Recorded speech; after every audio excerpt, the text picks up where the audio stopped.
নমস্কাৰ সকলোকে স্বাগতম জনাইছোঁ মোৰ ইউটিউব চেনেললৈ আৰু বৰ্তমান এতিয়া মেজি জ্বলাবলৈ গৈ আছোঁ মেজি জ্বলাব লৈছোঁ এতিয়া জ্বলাম গতিকে বেছি বক্তৃতা নিদিওঁ আৰু চাই থাকিব আপোনালোকে ভিডিঅ'টো মেজি জ্বলাবলৈ গৈ আছোঁ এতিয়া গতিকে আপোনালোকে ভিডিঅ'টো চাই থাকিব আৰু জ্বলাম এতিয়া বহুত ওখ হৈছে আমাৰ মেজিটো মানে চবতকৈ ওখ বুলি ক'লেও নহয় কমেও 25 পৰা 30 ফুট ওখ হ'ব মেজিটো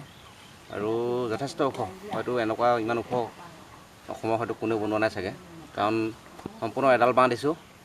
এডাল বাঁহৰ যিমানখিনি মানে গোটা বাঁহ পূৰা এডাল বাঁহ এনেকৈ আৰু অলপ মিক্সাৰ থাকিব আৰু দেই অলপ মিক্সাৰ মানে আৰু মিক্সাৰ গতিকে আপোনালোকে ভিডিঅ' চাই যদি গম পাব নাপালে নাই